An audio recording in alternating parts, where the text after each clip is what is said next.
Hi friends, మీరు చూస్తుంది Naresh పుంజ YouTube channel. ఈరోజు బిగ్ బాస్ విషయానికి వస్తే పాయింట్ వైజ్గా మాట్లాడుకుందాం. మొత్తం వచ్చేసి 4 పాయింట్లు ఉన్నాయి. ఒకటి రేషన్ గోలా, ఒకటి హరీష్ రెస్పెక్ట్ నువ్వు మీరు గోలా, ఇంకోటి వచ్చేసి మనీష్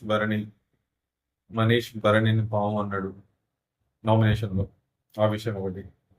తర్వాత కెప్టెన్ అయినా కూడా సంజన మాట ఎవరు వినట్లేదని చెప్పేసి సంజనత్ అంటారు. మిగతా విషయాలకు వస్తే ఇంకంత నార్మల్. ఇమ్ము కామెడీ గురించి చెప్పుకోవాలి. ఓకే, ఇవి ఈరోజు మెయిన్ పాయింట్స్. వీటి గురించి డిస్కషన్ చేద్దాం. ఫస్ట్ వచ్చేసి రేషన్ కోలా. సండే ఎపిసోడ్ అయిపోయిన తర్వాత అందరూ నార్మల్గా కూర్చొని ఉంటే ఈ రేషన్ గురించి అప్పుడే స్టార్ట్ చేసిర్రు. నాకైతే ఈరోజు ఎపిసోడ్లో చూసిన తర్వాత మొత్తంలో శ్రీజ ఉన్న ప్రియ అసలు ఎందుకు డిస్కషన్ చేస్తున్నారో, దేని గురించి డిస్కషన్ చేస్తున్నారో అనేది అసలు ఒక పాయింట్ అనేది అర్థమైంది. రేషన్ గురించి మాట్లాడుతున్నారు. రేషన్ మానిటర్ ఎవరు, రేషన్ లో మిస్ అయితే ఎట్లా, నన్ను ఆల్రెడీ నాకు సార్ రేషన్ నువ్వే కదా చూసుకోవాల్సిందని చెప్పేసి చెప్పారు. మళ్ళీ ఇప్పుడు ఈ రోజు రేషన్ కి ఎవరు ఉంటారు, ఒకవేళ దొంగతనాలు చేస్తే ఏంటి ప్రాబ్లం వస్తుంది, దొంగతనాలు చేసే వాళ్ళు చేస్తారు. నేను ప్రతిసారి ఇక్కడ కిచెన్ లో చేరి నిలబడి ఎవరేం తీస్తున్నారని చెప్పేసి నేను చూడలేను కదా. నేను బయట ఉంటా, లోపల ఉంటా. కిచెన్ లో ఉన్నప్పుడు అంటే చూడగలుగుతాం, మిగతా విషయాల్లో చూడలేను అని చెప్పేసి అది ఒక్కటే నాకు లైట్ క్లారిటీ అనిపించింది. మరి శ్రీజ ఎందుకు వస్తుందో నాకైతే అర్థం కాలేదు. అసలు వీళ్ళిద్దరు ఈరోజు డిస్కషన్ చేసిన దాంట్లో అసలు గోలగోలగా మాట్లాడుతున్నారు. అసలు వాళ్ళు ఏం చెప్తున్నారో వాళ్ళకే అర్థం అవుతుందో లేదో తెలియదు. ఆ విషయంలో ఆ దెబ్బకి మనీష్ కూడా ఏడ్చిండు. అసలు ఆ మనీష్ అంటాడు, మనీష్ ఇమ్ముతో చెప్పుకుంటూ అంటాడు అసలు వీళ్ళంతా ఫేక్, అసలు నేను వాళ్ళతో ఉంటాను, నాకు బెడ్ మీ రూమ్ లో వేసేయండి, అంటే మీ డినెట్స్ లో నాకు బెడ్ వేసేయండి, నేను అసలు వీళ్ళతో ఉండను. అసలు కెమెరాస్ ని చూస్తే అసలు ఆగట్లేదు, గోల గోల చేస్తున్నారు, నోరేసుకొని పడుతున్నారు అని చెప్పేసి మనీష్ ఏడ్చుకుంటూ ఇమ్ముకు చెప్తాడు. ఇక మనీష్ వచ్చేసి ఓకే అన్న, పోనీ అన్న, వదిలే అన్న, ఏం కాదన్న, కంట్రోల్ అన్న అని చెప్పేసి మాట్లాడాను. అంటే శ్రీజతోటి కూడా అంటుంటాడు, శ్రీజతో చెప్తూ ఉంటాడు. ఫుడ్ విషయంలో కానీ, తర్వాత రేషన్ విషయంలో కానీ మనం కెప్టెన్ మాట వినాలి, తర్వాత మానిటర్ మాట మనం ఖచ్చితంగా వినాలని చెప్పేసి చెప్తుంటాడు. అది ఎవరు పట్టించుకోవట్లేదు. ఆ శ్రీజ అసలు ఏం మాట్లాడుతుందో, ఎందుకు అసలు ఆమెకు సంబంధం లేని విషయం. ఆమె మానిటర్ వచ్చేసి క్లీనింగ్ సెషన్కే మానిటర్. మరి ఇందులోకి ఎందుకు ఇంటర్ఫియర్ అవుతుందో నాకు అర్థం కావట్లేదు. మిగతా ఎవరి సెక్షన్ లో వాళ్ళు ఉంటారు. ఇప్పుడు బాత్రూమ్ మానిటర్ వచ్చేసి పవన్ కళ్యాణ్, ఆయన చూసుకుంటాడు. అసలు ఇందులో ఇంటర్ఫియర్ కావట్లేదు. ఇప్పుడు మనీష్ అన్నట్టే కెమెరా చూస్తే అరిచేస్తున్నారు అన్నట్టే సేమ్ అనిపించింది శ్రీజని చూస్తే ఈరోజు. అసలు ఆమె ఎందుకు ఇంటర్ఫియర్ అయి మాట్లాడుతుందో అర్థం కావట్లేదు. మనీష్ వచ్చేసి ఇక దానికి తట్టుకోలేకపోయి ఏడ్ చేసిండు, నేను ఇక్కడ ఉండలేకపోతున్నాను, అసలు అంత డబుల్ ఫేస్ మాస్క్ వేసుకొని ఆడుతున్నారు అని చెప్పేసి గేమ్ కోసం కాకుండా ఓన్లీ ఈ కెమెరా చూస్తే చాలు అని చెప్పేసి ఆయన బాధ మొత్తం ఇమ్ము దగ్గర వెళ్ళగలుగుతున్నాడు. నెక్స్ట్ వచ్చేసి హరీష్ ని కన్సెషన్ రూమ్ లో బిగ్ బాస్ పిలిచిండు. ఏంటి హరీష్ ఎలా ఉన్నారు అని చెప్పేసి అని అడిగితే అంతా బాగానే ఉన్నారు అని చెప్తే, బిగ్ బాస్ చాలా స్ట్రాంగ్ పర్సన్ ని, బయట కూడా సొసైటీలో చాలా డిప్రెషన్ స్ట్రెస్ నుంచి బయటకు వచ్చి ఈ బిగ్ బాస్ అనే మంచి అవకాశానికి వచ్చి నేనేంటో ప్రూవ్ చేసుకోవాలని చెప్పేసి నేను ఇక్కడికి వస్తే, ఇక్కడ అందరూ సొసైటీలో బయట ఎట్లా ఉన్నారో ఇక్కడ కూడా అందరు అట్లనే ఉన్నారు. నేను ఇక్కడ ఉండలేకపోతున్నాను. బిగ్ బాస్ అంటే బిగ్ బాస్ అంటాడు. ఈ బిగ్ బాస్ అంటేనే జీవితం లాంటిది. బయట ఎన్ని సమస్యలు ఉంటాయి, ఇక్కడ కూడా అలాంటి సమస్యలు ఏముంటాయి. అక్కడ సమస్యలు వచ్చినప్పుడు పారిపోలేము కదా, ఇక్కడ సమస్యలు వచ్చినప్పుడు కూడా అట్లనే మనం ఎదుర్కోవాలి. నువ్వు స్ట్రాంగ్ పర్సన్ ఇవి, నువ్వు వీటిని ఎట్లయినా వీటి నుంచి అధిగమించి బయటపడాలి అని చెప్పేసి అంటాడు. సరే బిగ్ బాస్ పడతాను కానీ నేను నాగార్జున సార్ చెప్పినట్టు రెడ్ ఫ్లవర్ దాని గురించి నాకేం బాధ లేదు. సరే ఆ విషయంలో నేను తప్పొప్పుకున్నా, కానీ మిగతా విషయాలకు వచ్చేసి తనుజ, భరణి, ఇమాన్యుతో నాకు ఇష్యూస్ ఉన్నాయి. ఆ ఇష్యూల గురించి మాట్లాడినప్పుడు నేను తట్టుకోలేకపోతున్నాను. అసలు ఏంటి వీళ్ళు ఇట్లా మాట్లాడుతున్నారు అని చెప్పేసి నాకు చాలా బాధగా ఉంది బిగ్ బాస్ అని చెప్పేసి అంటాడు. అయితే రాముని కన్సెషన్ రూమ్ పిలిచి హరీష్ని బాగా చూసుకోవాల్సింది అని చెప్పేసి చెప్పేస్తాడు. దానికి ముందే ఇప్పుడు ఇందులో ఫ్యూ మెంబర్సే కొంతమంది మంచి వాళ్ళు ఉన్నారు. ఫేస్ మాస్క్ కొంత ఫేసెస్ లేకుండా సింగిల్ ఫేస్ తోటి కొందరే మంచి వాళ్ళు ఉన్నారు. అందులో వెళ్ళిపోయిన సృష్టి ఒకటి, రాము రాథోడ్ ఒకటి, ఆశా షైని ఒకటి, తర్వాత సుమన్ శెట్టి ఒకటి. వీళ్ళు మాత్రమే ఫేస్ మాస్క్ లేకుండా, వీళ్ళు మాత్రమే జెన్యున్ గా ఉన్నట్టు అనిపిస్తుంది, మిగతా అందరూ ఫేక్ లాగా అనిపిస్తుంది బిగ్ బాస్ అని చెప్తే సరే ఓకే అని చెప్పి అయిపోయింది. నెక్స్ట్ వచ్చేసి అయితే ఇందులో విషయం ఏంటంటే హరీష్ చాలా డల్గా ఉన్నాడు. ఈ విషయం బాగా సీరియస్ గా తీసుకున్నట్టు అనిపించింది నాకు. అంటే ఈ ఆడవాళ్ళ మ్యాటర్ అనేది ఒకటి వచ్చింది కదా, ఇది భరణి విషయంలో, తనుజ విషయంలో, ఈ ఆడవాళ్ళు అనే విషయంలో కొంచెం బాగా సీరియస్‌గా ఆలోచిస్తున్నట్టుంది. చాలా డల్ అయిపోయిండు, పానిక్ అయిపోయిండు. ఆ విషయంలోనే బిగ్ బాస్ చూసేసి కన్సెషన్ రూమ్‌కి పిలవడం జరిగింది. ఈ విషయంలో అయినా ఎంతైనా స్ట్రాంగ్ నేను, నాకు ఇలాంటి బంధత్వాలు, తర్వాత వచ్చేసి ఈ ఫ్రెండ్‌షిప్‌లు ఇవన్నీ ఏం లేవు. నేను గేమ్ ఆడడానికి వచ్చిన, నేనేంటో ప్రూవ్ చేసుకోవడానికి వచ్చిన అన్న హరీష్ మళ్ళీ ఈరోజు ఈ పాయింట్ మీద సరే చెప్పారు, తప్పెవరిది, ఒప్పెవరిది అని చెప్పేసి జనాలు చూస్తారు. ఆ విషయం నేను జనాల ప్రేక్షకులకే వదిలేస్తానని చెప్పి స్ట్రాంగ్‌గా నిలబడితే బాగుండేది. సరే ఆయన చెప్పిన వెర్షన్‌లో నిన్న ఒక ఒక విధంగా బానే అనిపించింది. అలాగే రీతు కూడా నిలబడ్డది. రీతు నిలబడ్డది అంతమందిలో ఉన్నప్పుడు గ్రేటే. నిన్న కూడా చెప్పుకున్నాం ఆల్రెడీ. రీతు వచ్చేసి నిలబడ్డది. ఆ విషయంలో కూడా ఆయన కొంచెం నాకొకరైనా సపోర్ట్ ఉన్నారని చెప్పేసి ఆ విషయం కూడా ఆలోచించకుండా, సరే ఇవన్నీ పక్కన పెడితే ఎవరు సపోర్ట్ ఉన్నారు, ఎవరు సపోర్ట్ లేరని పక్కన విషయం పెడితే, ఆయన స్ట్రాంగ్, నేను ఎలాంటి వ్యక్తిని అని చెప్పేసి ఆయనే ఎక్స్‌పోజ్ చేసుకుంటున్నాడు. ఇప్పుడు అగ్ని పరీక్ష కానుంచి గాని, ఇప్పటి వరకు గాని ఆయనే నేను ఇలాంటి స్ట్రాంగ్ పర్సన్ అని ఎక్స్‌పోజ్ చేసుకున్నప్పుడు, ఇలాంటి విషయం వచ్చినప్పుడు దాన్ని క్లియర్ చేసుకోవడం అంటే ముందు గేమ్స్‌లో గాని, టాస్క్‌లో గాని ఆయనేంటో నిరూపించుకుంటే, తర్వాత ఆయన ఉండే బిహేవియర్ రానున్న రోజుల్లో ఎలా కనబడితే అలా గాదు, నేను ఆడవాళ్ళు అనే మాట నేను అనలేదు అని జెప్పేసి రానున్న రోజుల్లో ఈయన బిహేవియర్‌ని బట్టి జనాలే, ప్రేక్షకులే అర్థం చేసుకుంటారు. దానికోసం ఏడవటం, తర్వాత అన్నం తినకపోవడం మంచిగా అనిపివ్వలేదు నాకు గూడా.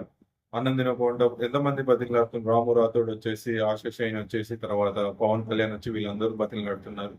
ఇక మళ్ళీ తెల్లారిన తర్వాత గూడా ఇదే వీళ్ళందరికీ చెప్తున్నాడు. గుడ్డు తీసిన సంగతి భరణికి, తనుజకి తెలిసినా గాని, ఆ విషయాన్ని డైవర్ట్ చేసిండు. కాఫీ మీద, చాయ్ మీద డైవర్ట్ చేసిండు. ఆ విషయం తెలిసినా గాని డైవర్ట్ చేసిండు. అయితే ఈ విషయం చెప్తుంటేనే భరణి వచ్చేసి భోజనం చేయవా అని చెప్పేసి అడుగుతాడు. భరణి వచ్చేసి హరీష్‌ని. వద్దు వద్దు, ఓకే ఓకే, థ్యాంక్ యూ అని చెప్పేసి అంటాడు. తర్వాత భరణి వెళ్ళిపోతుంటే ఆయన వండిన వంట నేను తినలేనని చెప్పేసి రాము రాథోడ్ ఆశిష్ అయిందో చెప్తాడు. అయితే ఇందులో ఒక విషయం ఏంటంటే, హరీష్ ఇంత స్ట్రాంగ్ అన్న పర్సన్ ఫుడ్ మీద చూపెట్టడం కరెక్ట్ కాదనిపించింది. అన్ని తెలుసు నాకు, అన్ని విషయాలు తెలుసు, నాకు సొసైటీ గురించి తెలుసు అన్న హరీష్ ఫుడ్ గురించి ఇంతమంది బతిమలాడినా గానీ ఫుడ్ తినకుండా నైట్ కూడా పడుకోవడం, అట్లనే మార్నింగ్ కూడా వీళ్ళందరూ బతిమలాడినా గానీ తినకపోవడం, రూమ్ అట్మాస్ఫియర్ అంటే హౌస్ అట్మాస్ఫియర్ ని మొత్తం మార్చేస్తుంది. అది బ్యాడ్ థింగ్ హరీష్ విషయంలో ఇదొకటి. హరీష్ ఓకే, జెన్యున్ గా ఉన్నాడు. కొంచెం కోపం ఎక్కువ, కొంచెం ఎక్స్ప్రెషన్ లో కూడా నవ్వు ఉండదు. కొన్ని కొన్ని ఉన్నాయి మైనస్, కొన్ని కాదు, చాలా ఉన్నాయిలే గానీ జెన్యున్ గానే ఉంటుండు. ఈ విషయంలో మాత్రం తప్పు కాకపోయినా తప్పు అని చెప్పేసి వీళ్ళు అన్నారని ఆయన అనుకొని ఫీల్ అయ్యి ఆయన అదే బాధలో ఉన్నాడు. అట్లా బాధలో ఉంటే ఏం చేయలేం. నెక్స్ట్ గేమ్స్ జరుగుతాయి, టాస్క్ జరుగుతాయి, నామినేషన్స్ ఉన్నాయి ఆల్రెడీ. నెక్స్ట్ ఈరోజు నామినేషన్ లో ఆల్రెడీ తనుజ వచ్చేసి నామినేషన్ చేసింది. ఆ నామినేషన్ కూడా వాడి వేడిగా జరిగింది. రేపటి నామినేషన్ కూడా గట్టిగానే ఉంటది. ఇమాన్యుల్ వర్సెస్ హరీష్ లాగా ఉంటది. ఇవన్నీ పెట్టుకొని ఆయన కొంచెం ఈ పందాలు పెట్టుకొని సీరియస్ ఫేస్ పెట్టుకుంటే, రేపు రానున్న రోజుల్లో కొన్ని టాస్కుల్లో సపోర్టింగ్ గేమ్స్ ఉంటాయి. ఎట్లయితే మొన్న క్యాప్టెన్సీ టాస్క్ లో సపోర్టింగ్ ఉందంటే, చివరి వరకు 105 రోజులున్న సపోర్టింగ్ లేనిది ఇంట్లో అనేది ముందుకు వెళ్ళలేదు. ఆ విషయం గమనించాలి. అట్లా అని చెప్పేసి యాక్టింగ్ చేయమనట్లేదు. నీకున్న జెన్యున్ పరంగానే నువ్వు వాడు. కాకపోతే మరి ప్రతి విషయానికి ఎవరు పిలిచినా గానీ, ఎవరు మందలిచ్చినా గానీ సీరియస్ అవ్వడం అయితే హరీష్ విషయంలో కొంచెం నెగెటివ్ అనిపిస్తుంది. కొంచెం అదొక్కటి మార్చుకుంటే హరీష్ మంచి ప్లేయర్. ఓకే. దాని తర్వాత వచ్చేసి మన శ్రీజ వచ్చేసి ఫుడ్ తీసుకొని వస్తది. ఒక వద్దు వద్దు అని చెప్పేసి అంటాడు. తర్వాత మీలాంటి వాళ్ళతో ఉండలేకపోతున్నా అని చెప్పేసి మొహం మీద చెప్తాడు.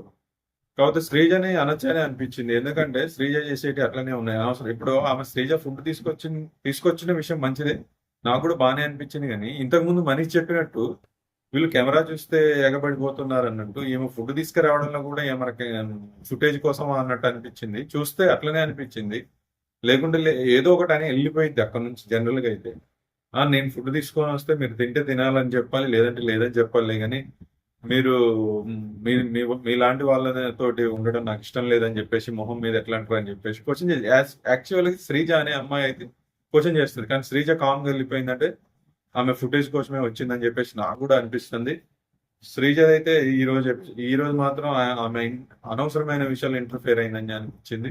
ఇక నెక్స్ట్ వచ్చేసి ఆరెంజెస్ మిస్ అంటే ఏంటంటే, మెయిన్ సంజన వచ్చేసి, నేను కెప్టెన్ అయితే నా మాట ఎవరు వినట్లేదు. ముందు రోజు సండే రోజు ఎపిసోడ్ అయిపోయిన తర్వాత అందరినీ కూర్చోబెట్టి అందరితో డిస్కషన్ చేసింది. మానిటర్ ఎవరు చేస్తుంది, ఫుడ్ సెషన్ ఎవరిది, ఒకవేళ ఫుడ్ సెషన్ లో ఫుడ్ రేషన్లో ఏమన్నా మిస్ అయితే ఎట్లా అని చెప్పేసి దాని గురించి.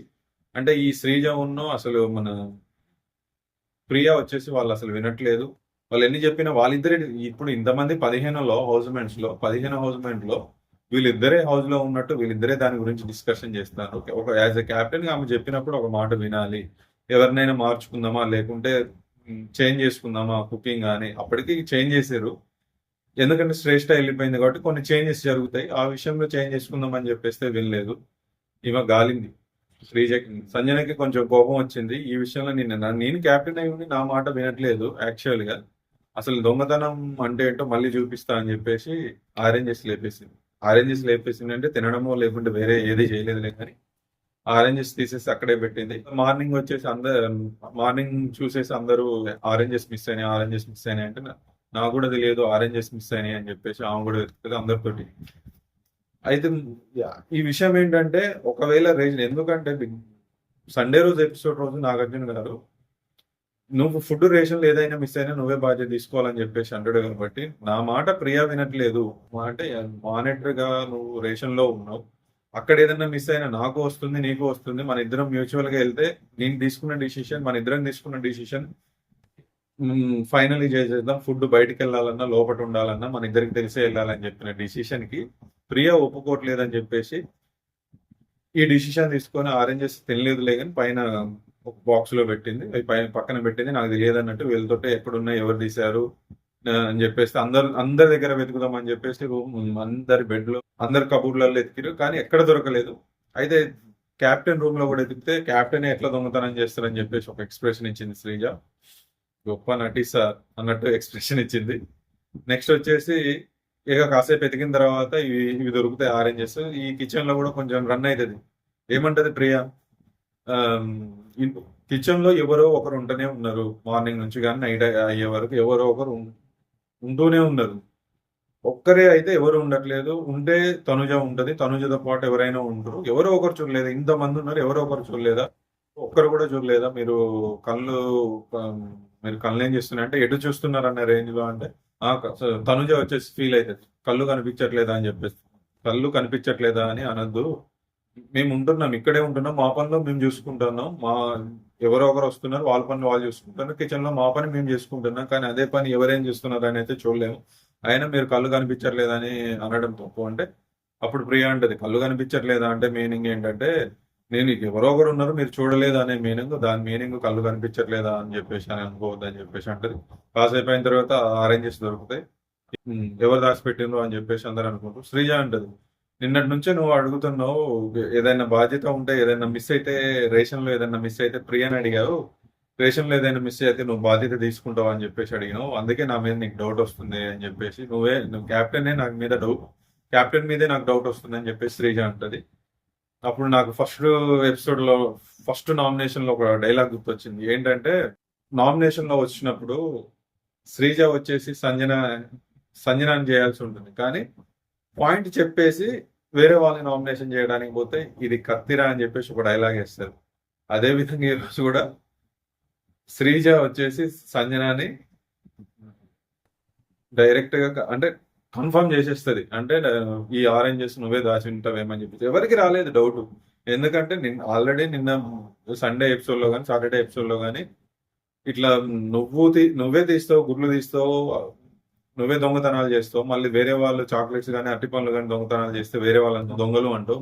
ముందు నువ్వు మారితే మిగతా వాళ్ళు మారుతారు. అంటే ఇక చేసి ఉండదు, సంజన అని చేసి ఉండదు అని మిగతా హౌస్ మెంట్స్ అందరు నమ్మితే శ్రీజ మాత్రం నువ్వే చేసి ఉండొచ్చు అని చెప్పేసి అన్నది. ఆలోచించడంలో మాత్రం శ్రీజ బాగుంటది. గేమ్ పరంగా టాస్క్ల పరంగా పర్లేదు. ఇప్పటి వరకు అయితే నాకు నచ్చింది దాంట్లో టాస్క్లు బాగానే ఆడుతుంది. తర్వాత ముందే ఊహిస్తుంది ఆ గేమ్ ఏ విధంగా ఆడాలని చెప్పేసి అన్ని బాగానే ఉన్నాయి. కానీ ఇప్పుడు ఆ రోజు మన అవి గాని, నవదీప్ గాని, శ్రీముఖి గాని, తర్వాత వీళ్ళు జడ్జిమెంట్ ఇచ్చినప్పుడు నువ్వు అంతా గోల నీ మైక్ వినలేకపోతున్నాం, నీ సౌండ్ వినలేకపోతున్నాం, ఇంకా హౌస్ లోకి పోతే ఎలా ఉంటుందో అని ఆ రోజు అన్నారు. ఈ రోజు ఎపిసోడ్ లో మండే ఎపిసోడ్ లో నాకు క్లియర్ గా సేమ్ వాళ్ళు ముగ్గురు ఏదైతే జడ్జిమెంట్ ఇచ్చారో ఈ రోజు అదే అనిపించింది. మిగతా పాయింట్స్ పక్కన పెట్టండి. మిగతా పాయింట్స్ గేమ్ ఆడుతుంది, టాస్క్లు ఆడుతుంది, తర్వాత పాయింట్స్ చెప్తుంది, అంతా బాగానే ఉంది. కాకపోతే ఈరోజు ఏదో గోలలాగా అనిపించింది. అది నాకే ఇరిటేషన్ గా అనిపించింది. దానికి తోటి ఒక ప్రియా తగిలింది. వీళ్ళిద్దరు గోల గోల చేస్తున్నారు. అదంతా కాకి గోలలాగా. ప్రీతో ఉన్నాం, డెమో భవన్ ఏదో తింటుంటే ఇమాన్యుల్ వచ్చేసి, అరే మా మధ్యలోకి ఎందుకు వచ్చేవారా పాపిస్టోడా, మమ్మల్ని అన్యాయం చేసేవారు అని చెప్పేసి కామెడీ అంటాడు. యాక్చువల్గా నాకు తెలిసి ఈ సీజన్ బిగ్ బాస్ 9లో ఇమాన్యుల్ లేకపోతే కామెడీ లేదు. యాక్చువల్గా కామెడీ ఇంకా పవన్ కళ్యాణ్ లో ఉందనుకున్నా ఉంది. కాకపోతే ఆయన ఎందుకు మరి వెనక సందేహిస్తాడు, కొంచెం మాట్లాడలేకపోతుండు. ఫస్ట్ 2 days మంచి యాక్టివ్ ఉన్న పవన్ కళ్యాణ్ కొంచెం డల్ అయినట్టు అనిపించింది. అంటే కామెడీ విషయం కానీ టాస్క్ విషయం, అంటే టాస్క్ అంటే కొన్ని పాయింట్స్ మాట్లాడుతుండలే కానీ టాస్క్లు వచ్చినప్పుడు ఆడుతుండు, అది వేరే విషయం. కాకపోతే యాక్టివ్ గా లేడు అనిపించింది. ఇట్లా కామెడీ విషయంలో కానీ కామెడీ వీళ్ళిద్దరే చేస్తారని చెప్పేసి నేను ఫస్ట్ ఎపిసోడ్లోనే చెప్పేసిన.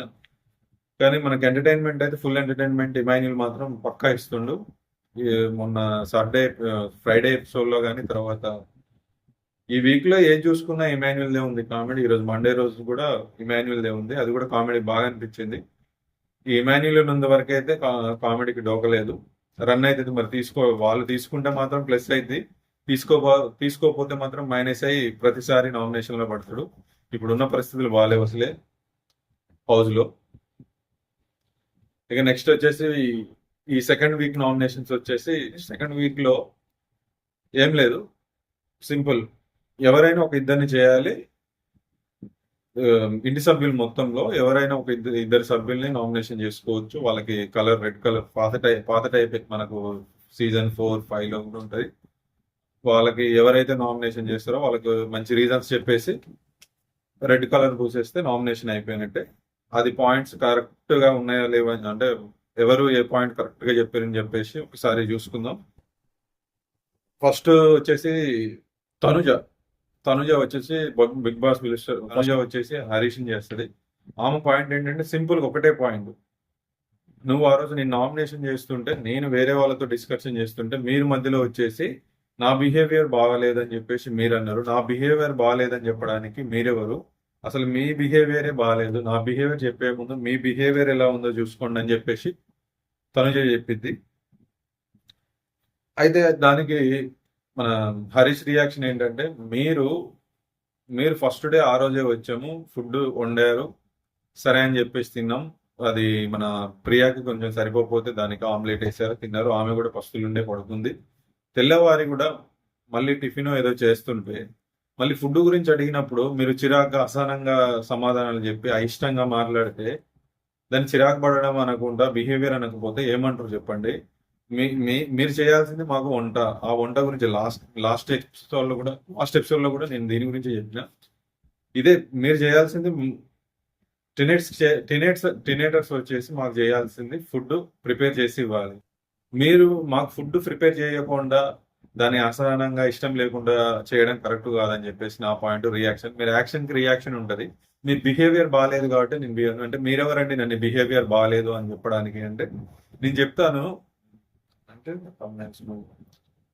ఆ రోజు నువ్వు అని చెప్పేసి అని అన్నారు. అంటే నువ్వు అని నేను అనలేదు అని అంటే, లేదు నువ్వు అని చెప్పేసి నన్ను మీరు అన్నారు అంటే, సరే నేను నువ్వు అని నేను అని ఉంటే నాది తప్పైంది, సారీ అని చెప్పేసి అన్నారు. కాబట్టి నేనైతే ప్రశ్నిస్తా, పాయింట్ రైజ్ చేస్తా. నాకు ఒకటే విషయం, మీరు అసహనంగా మీరు చిరాకు పడ్డారు, మీరు బిహేవియర్ బాగాలేదని చెప్పేసి నేను ఆ రోజు అన్నా ఈ రోజు కూడా అదే అంటున్నా అని చెప్పేసి హరీష్ అంటాడు.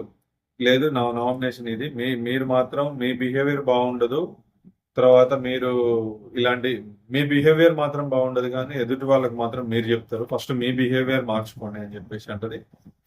అక్కడికి ఫస్ట్ నామినేషన్ హరీష్ దో చేస్తుంది, కలర్ పూసేస్తుంది, అయిపోయింది. సెకండ్ నామినేషన్ వచ్చేసి ఆశశైని చేస్తుంది. ఇదైతే వరస్ట్ నామినేషన్ అని చెప్పేసి నాకు అనిపించింది. ఎందుకంటే వరస్ట్ నామినేషన్ ఎందుకు అనిపించింది అంటే, ఎవరు పాయింట్స్ నాకేమనిపించింది అంటే, ఆశశైని చేస్తే ఆశశైనికి వేరే పాయింట్స్ ఉన్నాయి, ఆమె చేసేటప్పుడు వేరే పాయింట్స్ ఉన్నాయి. వాళ్ళకి ఆశశైని ఎవరిని చేస్తుందని చెప్పేసి ఒక ఐడియా ఉన్నట్టు అనిపించింది. ఎందుకంటే ఆశశైని చేసేస్తే ఆశశైని మనకు చేయదు, మిగతా వాళ్ళతో నాకేం ప్రాబ్లం లేవు అని చెప్పేసి అని తనుజ అనుకున్నది కావచ్చు. ఎందుకంటే వరస్ట్ పాయింట్స్ ఎందుకంటే, తను ఏదన్నా అంటే ఆశశైని ఏదన్నా వర్క్ చేస్తున్నప్పుడు అక్కడ ఏదైనా ప్రాబ్లం వస్తే దాన్ని పెద్ద క్రియేట్ చేసి పెద్ద సమస్యగా చేస్తావు, అది కరెక్ట్ కాదని చెప్పేసి అంటే, అది ఆమెకు పెద్ద సమస్య కావచ్చు, నీకు పెద్ద సమస్య, ఆమెకి పెద్ద సమస్య కావచ్చు, నీకు కాకపోవచ్చు, కానీ ఆమెకు పెద్ద సమస్య. ఎందుకంటే హరీష్ వచ్చేసి ఫుడ్ రైస్ లో ఇంకో కంపు ఎక్స్ట్రా పెట్టని, సరే ఫుడ్ వేస్ట్ అయింది అన్న విషయం పక్కన పెట్టదు, తర్వాత మాట్లాడదాం. ఒక చిన్న సజెషన్ ఇచ్చినందుకు నువ్వు ఫీల్ అయినావు. అంటే ఒక వర్క్ విషయంలో చిన్న మాట చెప్పినందుకు ఫీల్ అయినావు. ఏ విషయం చెప్పినా చిరాకు పడ్డావు. మనకు కూడా కొన్ని ఎపిసోడ్‌లో వీడియోస్ చూస్తే అర్థమైతేనే ఉంటది. ఆ ఎక్స్‌ప్రెషన్‌లోనే కొంచెం డిఫరెంట్‌గా అనిపిస్తది. నువ్వైతే ఫీల్ అయితావు. ఆ చిన్న సమస్యనే ఇంకేదో సమస్య నాకు గుర్తులేదులే గాని, ఇంకేదో ప్రాబ్లమ్ వస్తే అందరిని పిలిచేసి ఆ టేబుల్ దగ్గరికి పిలిచేసి అందరిని పిలిచేసి మాట్లాడుతది ప్రతి సమస్యని. చేసేది ఆమె. కాకపోతే ఆశషైని మాత్రం నీకే వచ్చింది నువ్వు చేసే వర్క్‌లో ఏదైనా సమస్య వస్తే మాత్రం నువ్వు చేస్తావు. పెద్ద సమస్యగా క్రియేట్ చేస్తావు. దానివల్ల పెద్ద ప్రాబ్లమ్ ఉంది. అదొక పాయింట్ అయితే. రెండో పాయింట్ ఏంటంటే ఫ్రీ బర్డ్ అంటే నువ్వు ఫీల్ అయినావు. కానీ నువ్వు అవే మాటల్ని సంజన గారిని కొంచెం అదే రూమ్‌లో వల్గర్ మాటలు అన్నావు. అంటే నువ్వైతే అనొచ్చు. కానీ దానికంటే ఆ ఫ్రీ బర్డ్ అనే దానికంటే పెద్ద మాట కదా ఇది. అదెట్లా అంటావు అని చెప్పేసి అని అంటది. అయితే ఇక్కడ క్లియర్ ఏంటంటే నేనిచ్చేది ఆ రోజు ఎపిసోడ్‌లో సాటర్‌డే ఎపిసోడ్‌లో నాగ్ సార్ ఏమంటాడంటే ఫ్రీ బర్డ్ అనేది పెద్ద మాట కాదు అని చెప్పేసి క్లియరెన్స్ ఇచ్చాడు కాబట్టి ఇప్పుడు నేను దాని గురించి మాట్లాడే టాపిక్‌లో నామినేషన్ ఎయొచ్చు. ఒకటే అర్థం చేసుకోండి. హ్మ్. సారు నాగ్ సార్ వచ్చేసి ఫ్రీ బర్డ్ అనేది పెద్ద అంటే అప్పటి వరకు కూడా ఆమె థింకింగ్ ఫ్రీ బర్డ్ విషయంలో ఏమన్నా సంజనని తిడతాడు కావచ్చు అని చెప్పేసి ఆలోచించిందో ఏమో తెలియదులే గాని ఫ్రీ బర్డ్ అనే మాట ఇది పెద్ద మాట కాదని చెప్పేసి సాటర్‌డే ఎపిసోడ్‌లో తెలిసే వరకు ఇది నామినేషన్‌లో పెట్టుకుంది. అంటే ఫ్రీ బర్డ్ అనే మాట పెద్ద తప్పు కాని మాటని నువ్వు ఫీల్ అయ్యి ఆమెను మాత్రం వల్గర్ మాటలని అన్నావు. అంటే అది ఫ్రీ బర్డ్ కంటే పెద్ద మాట కదా నువ్వు ఎట్లా అంటావు అని చెప్పేసి సెకండ్ పాయింట్ చెప్పింది. ఈ విషయంలో మనకు ఆశిష్ అయిన క్లియర్ ఎక్స్ప్లెనేషన్ ఫ్లోరా సూపర్ నాకు బాగా అనిపించింది. ఎందుకంటే ఫస్ట్ పాయింట్ వచ్చేసి ఫ్రీ బర్డ్ అనేది నీ విషయం కాదు. తర్వాత వచ్చేసి ఇంకో పాయింట్ కూడా చెప్పింది తనుజ వచ్చేసి ఏం పాయింట్ అంటే ఇది షాంపూస్ కి వేరే షాంపూలు మిక్స్ చేస్తావు ఇట్లా చెప్పేసి ఇది ఒక శాడిజం టైప్ నువ్వు చేసినావు అది కూడా కరెక్ట్ కాదు. అది మేము వాడతాం అది నువ్వు ఎట్లా చేస్తావు అది కరెక్ట్ కాదని చెప్పేసి ఈ పాయింట్ చెప్పింది. 3 పాయింట్లు చెప్పింది. ఒక పాయింట్ ఏమో ఈ షాంపూస్‌ది, రెండో పాయింట్ ఏమో ఇది ఫ్రీ బర్డ్‌కి సంబంధించింది. ఆమె అంటే మాత్రం మీరు మాత్రం వల్గర్ మాటలంటారు. థర్డ్ పాయింట్ వచ్చేసి ఒకటి షాంపూ, తర్వాత ఒకటి ఫ్రీ బర్డ్, తర్వాత ఏమో నీ వర్క్స్ దగ్గర చిన్న సమస్యని పెద్ద సమస్యగా తీసుకుంటావు అని చెప్పేసి ఈ 3 పాయింట్స్ తోటి చేసింది. నాకైతే ఈ 3 పాయింట్స్‌లో ఏ పాయింట్స్ కరెక్ట్ లేదు అనిపించింది. ఆమె కూడా ఆశిషైని కూడా ఫస్ట్ పాయింట్ వచ్చేసి నీ ఫ్రీ బర్డ్ అనేది నీ ప్రాబ్లం కాదు.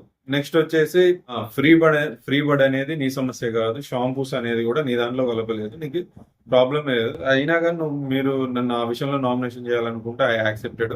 కానీ ఒక విషయం చెప్తున్నాను. మీరు ఇదే హోనర్ స్ట్రీమ్ టీనేజ్ నుంచి నన్ను ఎవరు సపోర్ట్ చేయలేదు. ఆ విషయంలో నేను ఆ రోజు ఏడ్చుకుంటూ లోపలికి వెళ్తుంటే మీరు అక్కడ చేరి నవ్వుతున్నారు. నన్ను ఎవరు సపోర్ట్ చేయలేదు. నన్ను సపోర్ట్ చేసింది మాత్రం టీనేజ్ నుంచే అందరు చేశారు. మన నుంచి ఎవరు చేయలేదు అని చెప్పేస్తే దానికి ఎక్స్ప్లెనేషన్ మేము నవ్వింది దాని గురించి కాదు. రిమైనింగ్ కొన్ని జోకులు వేస్తే చిన్న చిన్న జోక్స్ వేస్తే మేము నవ్వినాం చెప్పేసి అంటుంది. నేను మిమ్మల్ని చూసి కాదు నవ్వింది అని చెప్పింది. ఓకే దాని గురించి పక్కన పెడదాం. ఎందుకు నవ్విండ్రో పక్కన పెడదాం. ఎవరు సపోర్ట్ చేసింది కానీ తనుజ నామినేషన్ హరీష్ కి చేసిన దాంట్లో ఒక రీజన్ ఉంది. ఎందుకంటే మొన్న ఆల్రెడీ ఆడళ్ళు అన్న విషయంలో హరీష్ ది తప్పైంది అని చెప్పేసి ఆల్మోస్ట్ ఒప్పుకోలేదులే కానీ ఆల్మోస్ట్ కన్ఫర్మ్ అయిపోయింది కాబట్టి ఆ విషయంలో నామినేషన్ చేసిందంటే మంచి పాయింట్ అనుకోవచ్చు. రెండో పాయింట్ బిహేవియర్ బాగాలేదన్నాడు అని చెప్పేసి ముందు నీ బిహేవియర్ మార్చుకోని చెప్పేసి పాయింట్ వేసింది. అంటే ఒకటే ఒప్పుకోవచ్చు. బట్ ఆయన ఒప్పుకోలేదులే కానీ కొంచెం అవి యాక్సెప్టబుల్గా ఉన్నాయి. కానీ ఈ విషయంలో మాత్రం ఆశిష్ అయిన ఫ్లోరా విషయంలో మాత్రం తనుజ చేసింది మిస్టేకే. అవి పెద్ద పాయింట్స్ కాదు. ఒప్పుకునే అంత అయితే కాదు. ఎందుకంటే వేరే వాళ్ళ పాయింట్స్ తీసుకొచ్చి నువ్వు నామినేషన్ వేస్తే అందరూ కూడా అదే పాయింట్స్ తెచ్చుకొని ఆమెని నామినేషన్ చేస్తారు కదా. ఇందులో పెద్ద విషయం ఏంది? నీకేమన్నా ఆమె వల్ల సమస్య జరిగిందా? నువ్వు ఫుడ్ దగ్గర ఏదైనా సమస్య వస్తే అందరిని పిలిచి టేబుల్ మీద సమస్య ప్రాబ్లం పెట్టేసి మాట్లాడేది నువ్వు. కానీ ఈ రోజు వీళ్ళు ఆశిష్ అయిని ఏదైనా ప్రాబ్లం వచ్చినప్పుడు అంటే అవును మరి అందరిని పిలవకుండా ఇక్కడిక్కడే డిస్కషన్ చేసి కాల్ తీసుకుంటే అదైనా ప్రాబ్లం అయిపోతుంది అందరికి తెలియాలని చెప్పేసి ఆశయం చేస్తుంది. ఆమె ఇప్పటి వరకు అయితే ఉన్నది సైలెంట్ గా ఉంది. నేను మొన్న అనుకున్నది కూడా రాంగ్ అయింది. యాక్చువల్గా ఏంటంటే జెన్యున్ గా ఉన్నారు. ఇప్పుడు జెన్యున్ గానే ఉందని అనిపించింది. ఎందుకంటే యాక్సెప్ట్ చేసింది. దానికి యాక్సెప్ట్ చేయని అవసరం లేదు. ఎందుకంటే నెక్స్ట్ రీతు చౌదరి వచ్చేసి ఇదే చిన్న రీజన్ చెప్తే చిన్న రీజన్ అంటే చిన్న రీజనే ఆ రీజన్ చెప్తే నేను యాక్సెప్ట్ చేయను అన్నది. బట్ ఈమె యాక్సెప్ట్ చేసింది. అది ప్రేక్షకులే చూసుకోవాలి. నాకు తెలిసినంత వరకు అయితే ఇదైతే మంచి రీజన్ కాదని అనిపించింది. నెక్స్ట్ వచ్చేసి మనీష్ వచ్చేసి భరణి ఏం చేసిండు. ఆయన పాయింట్ ఏంటంటే నువ్వు ఈ హౌస్ లో మొత్తానికి స్నేక్ లాంటోడి. అంటే నువ్వు ఎప్పుడైతే కరెక్ట్ గా అవసరం అవుతుందో ఆ పాయింట్ ని అవసరం కరెక్ట్ గా అందరు ఉంటారో తర్వాత ఇప్పుడు అవసరం లేని పాయింట్ కూడా అప్పుడు తీసుకొచ్చి నువ్వు మెన్షన్ చేస్తున్నావు. జస్ట్ ఏంటంటే మా ఓనర్స్ టీం నుంచి మా యూనిటీ చెడగొట్టడానికి నువ్వు ప్రయత్నం చేసినావని నేను ఒక 10 days నుంచి నేను క్లియర్ గా అబ్జర్వ్ చేస్తున్నా, దగ్గర నుంచి అబ్జర్వ్ చేస్తున్నా. నువ్వు ఎప్పుడైతే అవసరం లేదో అప్పుడే చెప్తున్నావు. ఒక అదేంటి మన చపాతీ విషయంలో గానీ, తర్వాత ఆ చాయ్ విషయంలో గానీ, ఎగ్ పోయినప్పుడు చాయ్ విషయంలో గానీ, అంటే నువ్వు మొత్తం డైవర్షన్ చేయడానికి చూస్తున్నావు. అసలు అందరూ ఎగ్ పోయిందని చెప్పేసి ఆ ప్రాబ్లం లో ఉంటే నువ్వు డైవర్ట్ చేయడానికి నీకు తెలుసు ఆల్రెడీ ఎగ్ పోయిందని నీకు తెలుసు, తనుజకి తెలుసు, ఆ విషయం మీ అందరికి తెలుసు, తెలిసిన వాళ్ళకి తెలుసు. కానీ ఎక్కడ ఎవరు తీశారని చెప్పేసి అందరూ డిస్కషన్ చేసుకుంటుంటే నువ్వు మాత్రం ఛాయ్కి డైవర్ట్ చేస్తున్నావు. క్లియర్ గా ప్రతి పాయింట్ చూస్తూనే ఉన్నా. ఏ ఎప్పుడైతే ప్రాబ్లం సిచ్యువేషన్ ఒక చేంజ్ చేసేస్తాను నువ్వు, అంటే వేరే దానికి డైవర్ట్ చేస్తున్నావు. ఆ విషయం నాకు నచ్చలేదు. 100 దీనికి నామినేషన్ చేస్తే దానికి రిప్లై కూడా భరణి ఒకటి ఇచ్చిండు. అంటే భరణి ఇచ్చింది కొంచెం, అంటే దీనికి దానికైతే సెట్ కావాలి. ఎందుకంటే భరణి ఇచ్చింది ఏంటంటే భరణి ఒక ఎక్స్ప్లెనేషన్ ఇచ్చిండు. ఎక్స్ప్లెనేషన్ ఏంటంటే అన్ని ఇప్పుడు ఈ ప్రపంచంలో ఈ భూమి మీద అందరూ అందరూ మంచిగా ఉండరు, ఏదో ఒక ప్రాబ్లం అంటే ఏదో ఒక మిస్టేక్ చేయకుండా ఉండరు. అంత పర్ఫెక్ట్ గా ఎవరు ఉండరు, కొన్ని కొన్ని మిస్టేక్ చేస్తూనే ఉంటారు. అది నేనైనా ఎవరైనా, అది నేను దానికి ఒప్పుకుంటా. కాకపోతే ఇప్పుడు మీరు చెప్పిన దాని ప్రకారం మీరు నా మీద ఇన్ని బ్యాడ్ థింగ్స్ ఉన్నాయని చెప్పేసి నా మీద చెప్పారు. కానీ నీ మీద నాకు ఒక్క బ్యాడ్ థింగ్ లేదు, నాకు ఆలోచన కూడా లేదు. ఈవెన్ నాకు ఏంటంటే ఆ రోజు డెమో పవన్ విషయంలో నేను కొంచెం మిస్టేక్ చేశానని చెప్పి ఒక 20 times కూడా సారీ చెప్పాను. ఎందుకంటే ఆయన బిహేవియర్ బాగాలేదు అని చెప్పేసి, కొంచెం ఏదన్నా అడిగితే కిచెన్ లో పోయి ఏదన్నా అడిగితే కొంచెం బిహేవియర్ బాగాలేదని చెప్పేసి నేను నామినేషన్ చేశాను. ఆ విషయంలో నేను 20 times ఆయనకి సారీ చెప్పాను. అదే హ్యామర్ నేను నీకు ఇవ్వకుండా డెమో పవన్ కి ఇచ్చుంటే ఆ రోజు నామినేషన్ లో నువ్వు అందరితో నిలబడి ఉండేటోడివి. అది నీ గురించి నేను ఆలోచించిన అంటే అని భరణి చెప్తాడు. అది అక్కడ వరకు అయిపోయింది. ఓకే, అది నామినేషన్ అంతే కంప్లీట్, అంటే యాక్సెప్ట్ అని చెప్పేసి రంగు ఊహించుకుంటాడు. అది అయిపోయింది. నెక్స్ట్ వచ్చేసి మనీష్ వచ్చేసి రీతు చౌదరిని నామినేషన్ చేస్తాడు. ఆ పాయింట్స్ ఏంటంటే పాయింట్స్ ఏం లేవు. పాయింట్స్ కూడా ఏం లేవు అని అంటే కొంచెం ఆయన రీజన్స్ ఓకే అంత ఏంటంటే మనీష్ ఓకే, ఆయనలో నిజాయితీ ఉంది, జెన్యున్ ఉంది, కొన్ని టైంలో కనబడుతుంది, కొన్ని టైంలో ఇరిటేషన్ కూడా వస్తుంది మనకు. అంత అంత ఇబ్బంది పెట్టి లాస్ట్ 3 days మాత్రం కొంచెం ఇరిటేషనే వచ్చింది. ఈ రోజు అంత పెద్ద ఇరిటేషన్ అని కాదు, కానీ ఆయన పాయింట్స్ భరణికి చెప్పిన పాయింట్స్ బాగున్నాయి. ఎందుకంటే నాకు కూడా యాజ్ ఇట్ ఈజ్ అవే అనిపిస్తుంది. నాకు కాదు కానీ ప్రేక్షకులు కూడా అదే అనిపిస్తుంది, అంటే చూసే వాళ్ళకు కూడా అదే అనిపిస్తుంది. ఎందుకంటే ఎగ్ విషయంలో దాచిండు. ఆయన చూస్తే కూడా పక్కకు తీసుకెళ్లేసి తనుజన్, ఇమాన్యుల్ వీళ్ళందరూ మాట్లాడుకుంటారు. 100% మనీష్ మంచి పాయింట్స్ పెట్టిండు, మంచి నామినేషన్ లో మంచి పాయింట్స్ పెట్టిండు. ఇప్పుడు అదే విధంగా ఇప్పుడు మనీష్ వచ్చేసి రీతు చౌదరిని చేసింది కొంచెం సిల్లీ రీజన్ అనిపించింది. అందుకే ఆమె యాక్సెప్ట్ కూడా చేయలేదు. ఎందుకంటే పర్మిషన్ లేకుండా నువ్వు లోపలికి వస్తున్నావు, మా పర్మిషన్ తీసుకోవాలి కదా. నువ్వు లోపలికి వస్తే మమ్మల్ని అడగకుండానే వస్తున్నావు. ఫుడ్ కూడా నువ్వు కొంచెం యూజ్ చేస్తున్నావు, ఫుడ్ కూడా తింటున్నావు, ఎక్కువ తింటున్నావు. అంటే ఫుడ్ కూడా ఎక్కువ అడిగి తీసుకుంటున్నావు, అది లేకుండా వస్తున్నావు. తర్వాత గిన్నెలు కూడా అయితే గిన్నెలు మానిటర్ వచ్చేసి డెమో పవన్ ఆయన అడుగుతుండే, అదే గిన్నెలు కూడా నేను కడగడానికి వచ్చిన గిన్నెలు కూడా కడగట్లేదు అంటూ నేను అడుగుతున్నా. అంటే ఇప్పుడు ఎట్లుందంటే డెమో పవన్ది యాక్చువల్ గా వీళ్ళిద్దరిది నామినేషన్ అయితే ఆయనని లాక్కొని వచ్చి ఇందులోకి ఎట్లుందంటే దానికి డైలాగ్ చెప్పు. అయితే ఆయన చెప్తాడు, క్లీనింగ్ బాగానే చేస్తుంది, మంచిగానే చేస్తుంది, ఓ మధ్యలో ఒక డిష్ ఏదో ఒకటి తోమకపోతే అది చెప్పిన అంటే అసలు అది తోమడానికే రాలేదు, మళ్ళీ తోమలేదని చెప్పేసి అన్ని చూపెడతారు. అది కరెక్ట్ కాదంటే రీతుది ఇక్కడ ఒకటి నచ్చలేదు ఏంటంటే, రీతు ఇప్పటి వరకు జరిగిన 1 week 8 days లో పర్ఫార్మెన్స్ అంతా బాగానే ఉంది. ఓకే, నాకు బాగానే నచ్చింది, నిజాయితీగా ఉంది. మొన్న హరీష్ విషయంలో కానీ ఆ విషయం కూడా నాకు నచ్చింది. అన్ని విషయంలో బాగానే ఉంది, కానీ ఆమె మాట్లాడే విధానం బాగానే ఉంది. కానీ అరుస్తుంది. ఆ అరిచినప్పుడు క్లారిటీ అనేది మిస్ అవుతుంది. విషయం ఏంటంటే ఆమె అదొక్కటి మార్చుకోవాలి. అరవడం ఒక్కటే ఆమె ప్రాబ్లం. మిగతా పాయింట్ అయితే ఓకే, కానీ అరుస్తుంది, గట్టిగా అరుస్తుంది. ఇప్పుడు సైలెంట్గా ఉన్న వాళ్ళకి ఏమవుతుంది అంటే ఇరిటేషన్ వస్తుంది. ఆ సౌండ్ చూసే వాళ్ళకి కూడా ఇరిటేషన్ వస్తుంది. అదొక్కటి మార్చుకోవాలి. ఇది మనిషి పెట్టింది అయితే పెద్ద పాయింట్ కాదనిపించింది. ఎందుకంటే ఇంట్లోకి వస్తుందంటే అందరు వస్తూనే ఉన్నారు, కనబడుతూనే ఉంటారు. ఊరికే వస్తుంది అని అంటే మరి మీరు స్టాప్ చేస్తే ఆగిపోయింది కదా. మీరు ఎందుకు ఇంట్లోకి రానిస్తున్నారు? ఎవరి ఫ్రెండ్ని వాళ్ళు తీసుకొని వస్తే వాళ్ళు డెమో పవన్ ఫ్రెండ్ అని ఆమె తీసుకొని వచ్చిండు. అట్లనే అర్థమవుతుంది. ఇప్పుడు ఇందులో ఈ విషయంలో కూడా డెమో పవన్ డెమో పవన్ ఆమెను కొంచెం కవరింగ్ చేసినట్టే ఆయన ఎక్స్ప్లెనేషన్ కూడా క్లీన్ చేస్తుంది, బాగానే ఉంది, నా వర్షన్ అయితే బాగానే ఉంది, నేను చూసినప్పుడు అయితే బాగానే ఉంది, క్లీన్ చేస్తూనే ఉంది, అన్ని పనులు చేస్తుంది, అడిగి పర్మిషన్ తీసుకునే వస్తానని ఆ పర్మిషన్ తీసుకునే వస్తుందని ఇవన్నీ చెప్తూనే ఉన్నారు. ఇంకా దానికి ఏముంది, ఆయన కవర్ చేస్తుండు. ఒకటే చెప్పేది ఏంటంటే రీతు పాయింట్ బాగానే చెప్తుంది కానీ ఆ పాయింట్ క్లియర్ గా చిన్నగా అంటే నెమ్మదిగా చెప్తే సరిపోయింది. గట్టిగా అరిస్తే ఆ పాయింట్ క్లియరెన్స్ లేదు. అది వేరే ఏదో విషయం అసలు అర్థం కాకుండా చెవులంతా గయ్యమంటుంది. పాయింట్ మంచిగానే చెప్తుంది. ఆమె కూడా యాక్సెప్ట్ చేయలేదు, నువ్వు చెప్పిన పాయింట్స్ నాకు నచ్చలేదు, నేను బిగ్ బాస్ ఈ నామినేషన్ నేను ఒప్పుకోవట్లేదు అని చెప్పేసి అంటది. కాకపోతే బిగ్ బాస్ అనౌన్స్ చేస్తాడు. నామినేషన్ ప్రక్రియ అనేది నువ్వు డిఫెండ్ చేసుకో అంతే తప్ప నామినేషన్ నన్ను చేయొద్దు అనడానికి లేదు. వాళ్ళు నామినేషన్ చేయడం అనేది జరిగింది అంతే, డిఫెండ్ చేసుకోవడం తప్ప అంతకు మించి నన్ను నామినేషన్ గట్టి పాయింట్ చెప్పలేదు, ఆ పాయింట్ చెప్పలేదు అని చెప్పేసి చెప్పొద్దు అని చెప్పేస్తే రంగు పోయించుకుంటది. ఇక్కడికి ఈ ఎపిసోడ్ అయిపోయింది. ఫ్రెండ్స్, ఈ వీడియో కనుక మీకు నచ్చినట్లయితే లైక్ చేయండి, షేర్ చేయండి, సబ్స్క్రైబ్ చేయండి. నా యూట్యూబ్ ఛానల్ వచ్చేసి Naresh Punja. Thank you very much.